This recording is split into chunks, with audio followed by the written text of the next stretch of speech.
These bones in the mud are all that remains of one of the fastest, grandest, and fiercest steamboats of the Pacific Northwest. Little remains of the once mighty T.J. Potter, which set speed records on Puget Sound, helped battle the Great Seattle Fire, and reliably served the Columbia River for around 2 decades. What can we find out about this sad, discarded ship, buried in the mud and shrouded under the waters of Young's Bay? Why don't we shed some light on the champion riverboat of the Northwest before she is forgotten completely? Let's dive in here on Part-Time Explorer.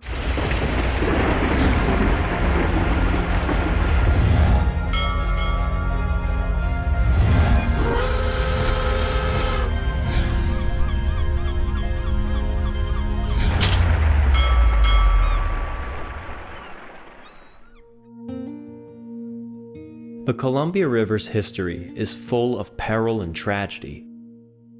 From ships meeting their fate while attempting to cross the Columbia River Bar, or boats getting caught in what was once the dreaded Cascades of the Columbia. But one wreck, one of the few that is still visible today, is neither a terrible disaster nor a dramatic sinking. We're stepping down onto the bank of Young's Bay in Astoria, Oregon.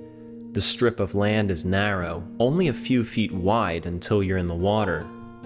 The area is littered with wood pilings jutting up from the water at low tide, the remnants of old wharves and piers. But easily blending in with these pilings are the timbers of the steamboat T.J. Potter, once the fastest and arguably finest riverboats steaming along the Columbia. Despite her speed and grandeur, the T.J. Potter was actually a recycled ship. Her deckhouse and upper structure were taken straight off of an older vessel, a paddle steamer known as the Wide West. So in telling the full story of the T.J. Potter, let's begin with the story of her oldest parts. Now I won't go too much into detail, but just the basics on this other vessel. The Wide West was built in 1877 in Portland, Oregon, steaming between Portland and the Cascades of the Columbia River. She was a stern wheeler, and her engines were built by Pusey and Jones in Wilmington, Delaware, being brought all the way out west to be installed aboard the ship. Her owner was the Oregon Railway and Navigation Company. Because of the high demand for freight service in 1877, before she was completed as a passenger vessel, she served as a freight carrier for the winter of 1877, finally being fitted out in April of 1878. Her fine accommodations and her sleek wooden hull led her to be described as the perfect stern wheeler and the finest steamboat in America. These steamboats often picked up some extra cash by towing barges and sailing ships up and down the river as they steamed along their normal routes. And the Wide West was so powerful that she often pulled 2 or 3 barges at a time. When the ship was dismantled in 1888, her hull was converted into a barge, but her upper decks were in good enough condition that they could be salvaged for an entirely new vessel. So at least her top 2 decks were salvaged. These decks included 10 staterooms, each with 2 bunks, a grand dining room painted in yellow, a social hall painted in lilac, and a ladies' saloon described as being finer than most cramped up similar spaces on other ships at the time. All of these rooms had originally been constructed with locally sourced Oregon lumber. The Oregon Railway and Navigational Company set out to build their new vessel. She would be more modernized and better equipped to handle the changing economy of the Columbia River. She would be named the T.J. Potter after the first vice president of the Union Pacific Railway's Western operations. Using the old fittings and some of the equipment from the Wide West, construction on this new vessel had a head start. Thus, some of the rich history of the Wide West was preserved in this brand new ship. For example, we know that the Wide West carried President Rutherford B. Hayes and General William Tecumseh Sherman in 1880. So even though they never set foot aboard the T.J. Potter, they did walk her decks. None of the upper structure survives in the waterlogged remains of the T.J. Potter on the banks of Young's Bay, but at least some fragments of her accommodations can still be found. This chunk of marble was found in the central section of the potter's hull.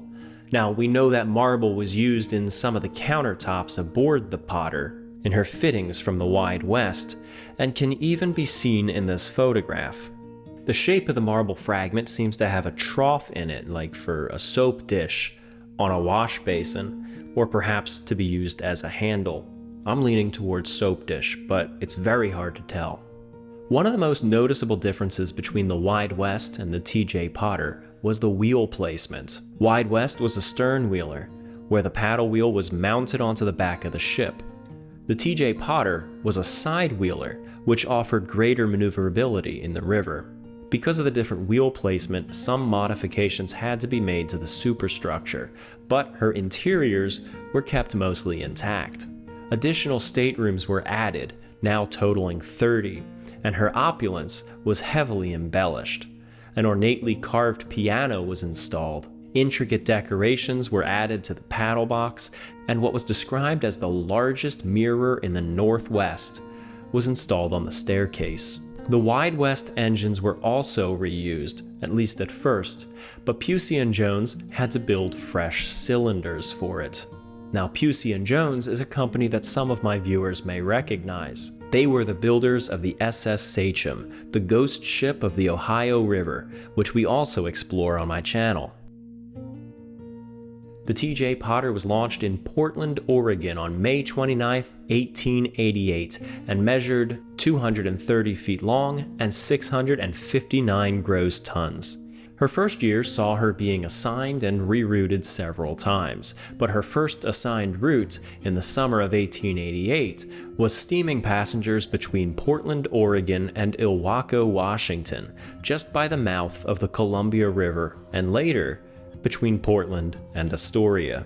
In September of 1888, as the Oregon Railway and Navigation Company, the ORNC, aimed to extend its business influence further north into Upper Washington, they sent the T.J. Potter up to Puget Sound to service Seattle, Olympia, and Tacoma. She steamed back and forth along her route through the later part of the season and into 1889. But on June 6th of that year, something terrible happened. Fire broke out in a carpentry shop in downtown Seattle, with the flames quickly spreading across the massive, mostly wooden city. The Seattle Fire Department was quickly overwhelmed, calling for reinforcements from all across the state. But the biggest problem was getting them to the city fast enough. And that's where the speedy T.J. Potter comes in. She raced up to Vancouver Island in Canada, where a fire engine was loaded on board as well as 22 firemen and their chief. The Potter raced across international borders and into Seattle, where the docks of the Canadian Pacific Railway were already aflame. The Vancouver Fire Department barely even had the room to unload the ship, getting right to work pumping seawater onto the fire from the small part of the docks that they were standing on. Shortly after the fire, the Potter was returned to the Columbia River, probably because passenger traffic died down while the city was being rebuilt, but this was short-lived, and the following year, she was brought right back up to Puget Sound. There, her captain, Captain Peace, aggressively fought for dominance over the other, more established steamers on the Sound. On a daily basis, he would race the Potter against these other steamers, and, more often than not, he would win, developing a speedy and reliable reputation for the T.J. Potter and the ORNC. The chief rival of the Potter was the Bailey Gatzert, belonging to the Seattle Steam and Navigation Company, which the Potter often raced against and usually beat. It was only twice that any other ship on the Sound was able to beat the Potter, at least that we know of. The unofficial trophy for fastest steamer on Puget Sound was a silver dog ornament that captains would mount above their pilot house. The Potter won it, and then defended it fiercely. But the Potter was never built for open waters like Puget Sound. She was a riverboat, and at the slightest sign of heavy seas, the Potter rolled violently. In June 1891, she was sent back to the Columbia River permanently, though she took the Silver Dog trophy home with her. She was placed on the route between Portland and Astoria, the most lucrative passenger route on the Columbia River, where she competed fiercely, just as she had in Washington. That competition heated up further when the Bailey Glatzard was brought down from Washington and placed on the Columbia River as well. In fact, so intense was the rivalry between vessels that the ORNC actually reached out to the other company. They struck a deal that had the other company remove its vessels from that route in exchange for a monetary payment each month. A bribe, if you will. After 13 years of service, the Potter was beginning to show her age. These steamboats rarely served for longer than 10 years. But the ORNC knew that they had a good ship on their hands, and so in 1901 they decided to replace her hull and have the ship overhauled from top to bottom. During the overhaul, several new staterooms were installed on her upper deck, with her stateroom count now totaling 69. Electric lights were added, and a blue dome placed atop the pilot house. Her engines were replaced, nearly doubling her horsepower, but with the added weight from the staterooms and other additions, she still came out a bit slower. They also converted the boilers to burn coal as opposed to the wood that she previously burned. Around the same time as her return to service, several resorts were becoming popular on Washington State's Long Beach Peninsula. A narrow-gauge railroad served the peninsula and those resorts, and the Oregon Railway and Navigation Company bought them out in order to get in on the tourist trade. Now the Potter was steaming between Portland, Astoria, and the southern terminus of the Long Beach Railroad in Ilwaco, Washington. The TJ Potter was now a tourist boat, shuttling the guests to the railroad as they traveled to and from the Washington resorts. The gaudy design and the now more leisurely pace of the ship gave her a more refined appeal, and the Potter became the personal choice of the well-to-do. But this didn't last long, when the speed and reliability of more modern ships eventually won out. She seems to have been rebuilt in 1906 and then refitted in 1910, probably as a last-ditch effort to keep the TJ Potter viable. The dome, installed in 1901, was removed again during those final refits in 1906 and 1910. A model in the storage warehouse for the Columbia River Maritime Museum seems to show the ship in its final service configuration, with every stateroom having been installed and the flat roof on the wheelhouse. But in 1911, the ORNC decided to offload the ship, selling her to the Washington Portland Navigation Company, who used her for barely a year. During the First World War, she was brought to Astoria, where she served as a bunkhouse for various shipyards. Now, there was talk of eventually returning her to passenger service, but somewhere between 1916 and 1918, she was deemed unfit for carrying passengers, and her license was surrendered. The Potter was abandoned in Young's Bay, on the west side of Astoria. She was moved around the harbor a few times, but ultimately brought right to the shore by what is now Nehalem Highway. In 1925, she was burned. You can still see evidence of the charring. So this is the height she burned down to. The reason for the burning was to aid in the scrapping process. What was truly valuable on board were the metal fittings and anything else that could be recycled, so they burned away the wood fixtures so that the scrappers had better access to those parts. What was left of the ship and the hull was broken apart about 5 years later. Here the charred ribs and keel sat, slowly deteriorating more and more over the years, and the old TJ Potter, champion of Puget Sound and the fashionable way to travel to Long Beach Peninsula, was quickly forgotten. Nearly a century passed, the tide rising and falling on the waterlogged timbers beneath the city of Astoria. And then in 2016, a survey team from the Maritime Archaeological Society did a study on the wreck, taking detailed photographs, measurements, and notes to review how much of the ship still remained, creating a professional record of the ship's state at the time. They found that the wreck existed in 3 primary sections: the bow, stern, and midships section, as well as a pile of wood debris near the center of the vessel that they titled the East End. In the 6 years between their survey and my filming of the wreck, the grass has reclaimed parts of the ship, mostly in the bow and stern, but we were able to explore a part of the midsection with relative ease.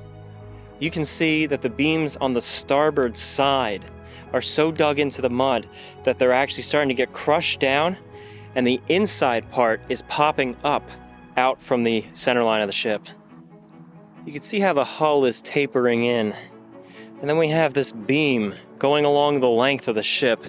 There's another beam right there, and then there's another beam just off center there, and then the ribs continue to taper in back over there. So we're looking at about the length of the ship, from the farthest ribs over there to a little bit beyond the farthest ribs over here. And that's a fairly large ship for sure. But I'm standing somewhere along the midline at the moment. I'll be really surprised if the camera picks it up, but there's submerged beams along here. In fact, you can see some of the ironwork sticking up above the waves.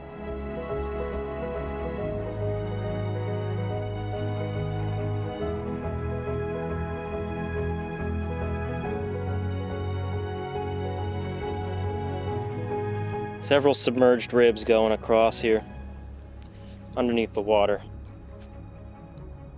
We have 3 sets of ribs above the waterline that are most prominent.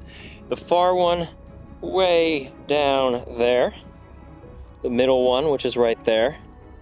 And then this cluster right around here, sticking up out of the mud. You can actually see boards for the inside of the hull, and then the ribs on the outside, and then even farther outside, another layer of planking. So the keel has several layers still intact. While exploring the Long Beach Peninsula, I bought this framed picture of the T.J. Potter at an antique shop. No doubt it's a souvenir bought by a tourist as they were traveling aboard her in her resort service days.